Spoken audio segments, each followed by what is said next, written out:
What's going on, guys? Toy Hunter here, back with another review for a TV show this time. DC's Titans on the DC Titan streaming services. I don't have the streaming service, so we'll just keep it on the low. How I got to watch the first episode, but I got to watch it. I took a look at it, and I wanted to share my thoughts. Of course, that's why I'm here, and that's why I got the platform I have. So yeah, let's get into it. Are you sure it's him? We called Gotham PD. He hasn't been seen for over a year. What was that? Disappeared, they said. They thought he might be dead. Why come here? Why Detroit? The weather? Where's Batman? Hey, little birdie's alone.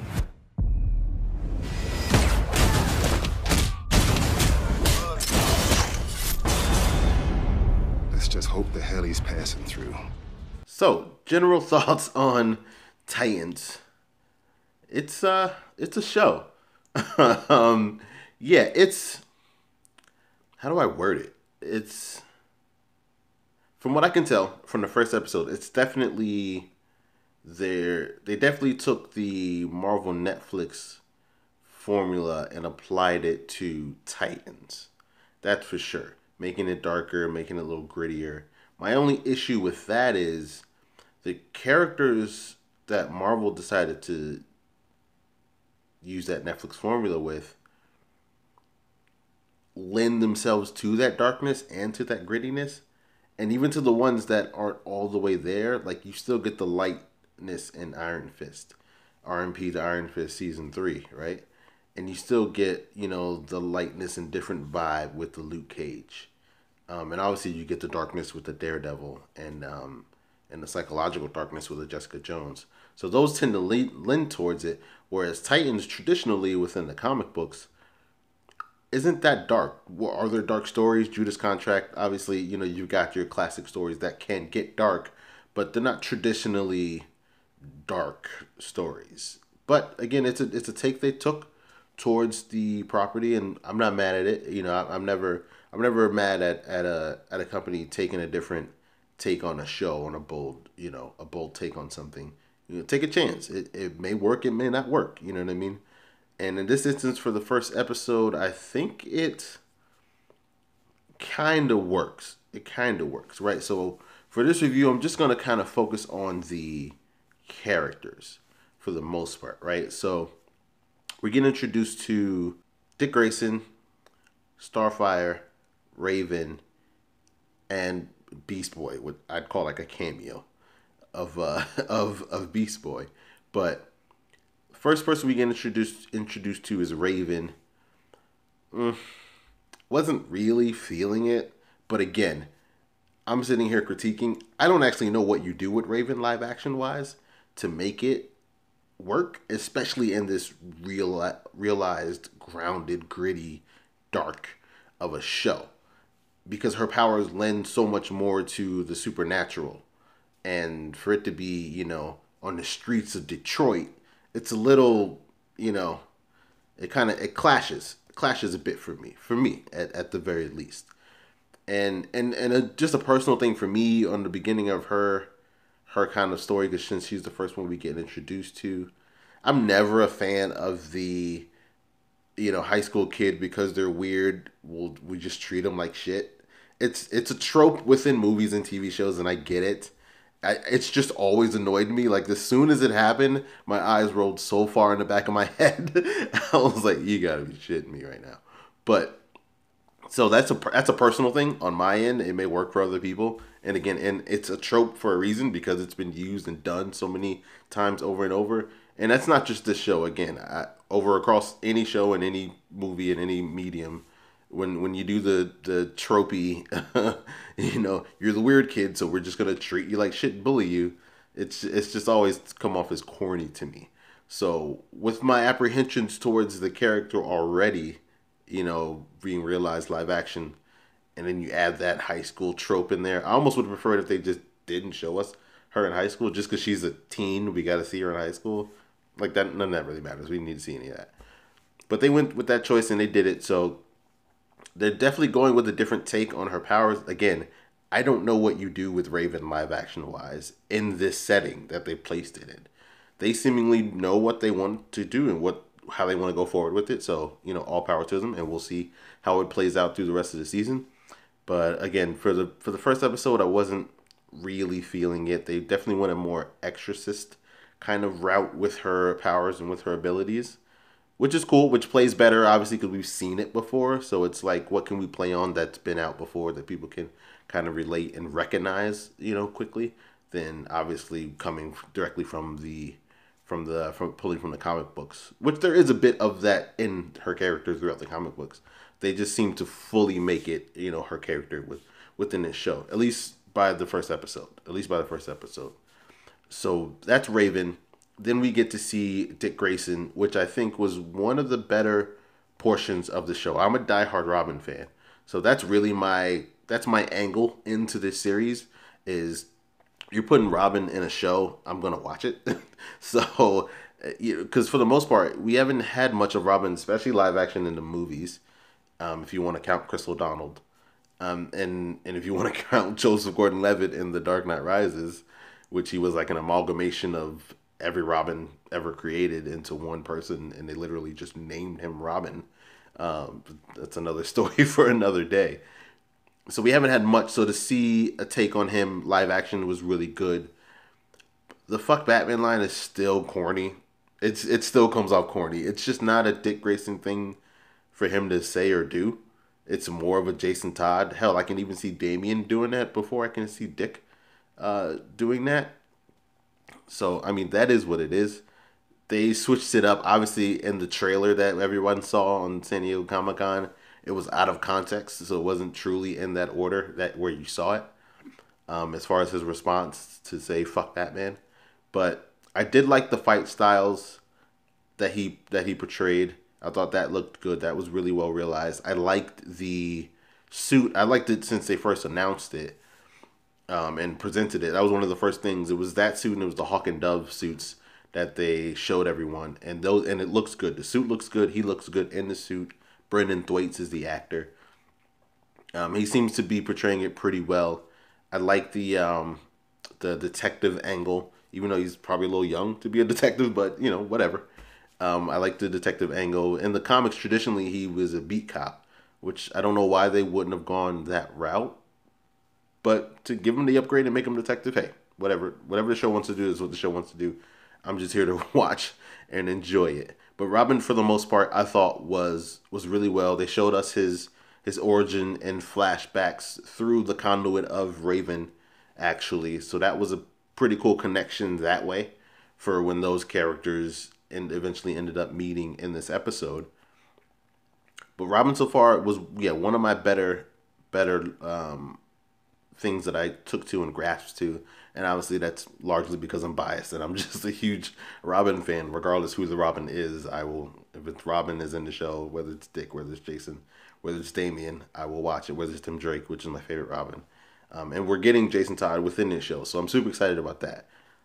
So if anything else, if the rest of the show is trash, you got Dick Grayson and Jason Todd in it, you got my money. So I will watch it at the very least for those specific reasons. After Dick Grayson, we then get to meet Coriander, as they call her in the show, or Corey Anderson, whatever, Starfire. She's probably been the most talked about thing of the show because her outfit, she's clearly in what seems to be a prostitute outfit. Yeah, it threw me off when I saw it as well. I was like, I can't wait for her to get out of this outfit. like I really can't wait for her to get out of this outfit. So there's that contention kind of happens, and so it gets you a little hard to get into the character because you're like, why is she dressed like this? Like why is she wearing this? Especially when you're coming traditionally off whether the Teen Titans animated show or the comics, you're like, she's never worn a prostitute outfit. Why is she wearing a prostitute outfit? But beyond that, to be honest, she might have been my favorite part of the show, and I'll explain. Let me break it down because I know that's probably like a hot take right now because everybody's pretty much bashing the character, especially the character design and the outfit. But just hear me out. what happened to her storyline in the show, I actually really enjoyed. She wakes up, she has amnesia, what it seems. She's in this car accident. A car comes blaring down, shooting guns at her. She doesn't know what's happening. She kind of has to get away.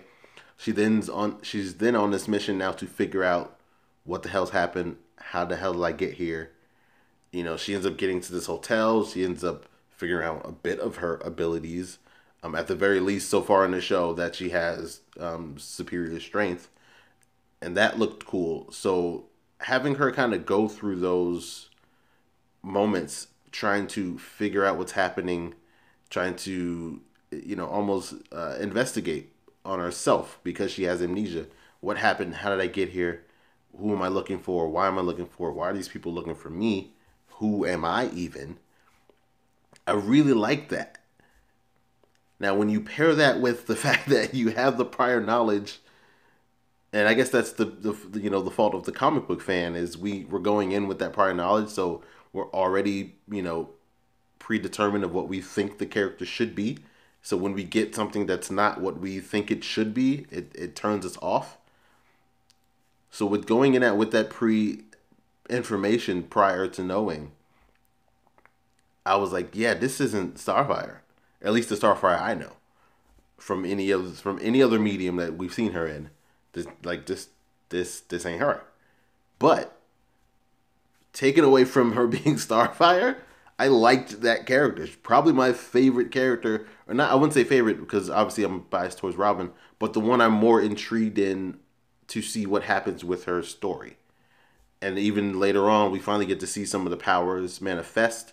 They definitely changed it. It's fire based, from what I can tell, which looked pretty good. The CGI there looked really good. I didn't mind it. It didn't look cheap.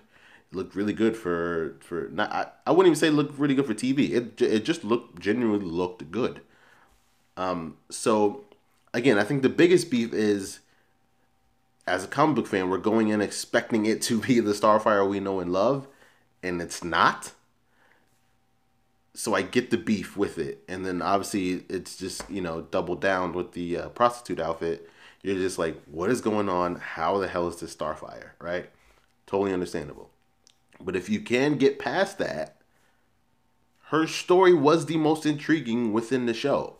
If I'm letting go of my bias of Robin, because obviously I want to figure out and see how he becomes Robin, why he's separated from Batman, what's the reasons, how they decide to portray it in this show, when will he meet Jason Todd, all of those things. So that's the most I'm intrigued about. But if I set aside my bias, I'm honestly more intrigued about what's happening with Coriander, as they call her in the show, and how she's going to figure out who she is and what was her original plan and what's her mission and why is she dressed like this, and can she bring back the memories of how she got in the position that she's in right now, to have all these people coming after her, and why she's looking for Raven. We end up finding out that she is looking for Raven towards the end of the episode. So that show, I actually was really intrigued with the character in the show. That character's just not Starfire. So if I'm expected to think that she's supposed to be Starfire, she's not. She's Starfire in name. That's pretty much it. That's it. She's Starfire in name. But take away that name, I'm really intrigued with that character and want to see what else happens. And then last but not least, which I can see what they were trying to do. I ended up ending the episode with a laugh. But not laughing with the show, I was laughing at it. We then get introduced to Beastboy. It's almost a cameo, essentially. It's not. You get really more in depth with the other three than anything with Beastboy. So you're in this electronics shop, and you see this security guard who's playing video games within it. He comes around the corner because he hears a noise, and there's this huge green tiger on the ground. That's then later revealed to be Beast Boy, and obviously it's Beast Boy because he's green. Why would there be a green tiger anywhere? And it's revealed that he got his video game that he came in to get. I just thought it was super dumb. Like, I get what they were trying to do because the show was very dark going on. It's like 50 minutes. I didn't even realize it was an hour long show. It's really dark, you know, heading up into the show and heading towards the end of the show. You know, you were almost going to end on just kind of sour note, and I think they wanted to end with kind of a punch and kind of a laugh. And I ended up just laughing at the show instead of with the show because, like, if I'm coming in to sneak into an electronic shop to steal a video game, wouldn't I pick a more stealthier animal to be? A rat? Like, hell, you could have been a cat and played it off as you were a stray cat. A snake? A small monkey? Anything but this 700-pound tiger to come and steal a video game? Like, it was just dumb. So, I think their idea was, it's been dark thus far. Let's end it on a laugh and introduce Beastboy. And instead, yeah, you ended it on a laugh. I was just laughing at the show and instead of laughing with the show. Those are my thoughts on Titans. I usually give shows about a 3-episode trial run to see if I want to continue with it. But who are we kidding? I'm such a huge Robin fan. I'm going to watch it. Especially, I can't wait to see the episode when he meets Jason Todd. So again, just that angle there, that's really my angle into the show and why I'm even watching it. Is because we're finally getting a live action Robin, true depiction of a live action Robin. You know, again, you can tell me Chris O'Donnell, you can tell me Joseph Gordon-Levitt in Dark Knight Rises, but like an actual depiction of a true Robin within live action, finally we get to see. So I'm super excited about that, and that's really the only reason why I'm watching. So there you have it. That is my review on DC's Titans. Let me know down in the comments below what you guys think of the show, if you plan on watching it. If you have already watched it, let me know your thoughts on it. Let's have a conversation down in the comments below, and I'll definitely get into more detail and more spoilers on the Miniface podcast as always, so you can check that out. So if you want to see more videos like this and more reviews, more toy hunts, and more podcasts, please subscribe and hit that bell so that way you get notified every time I drop a brand new video. My name is Jeff, a.k.a. Toy Hunter. Thank you for watching. Until next time, peace.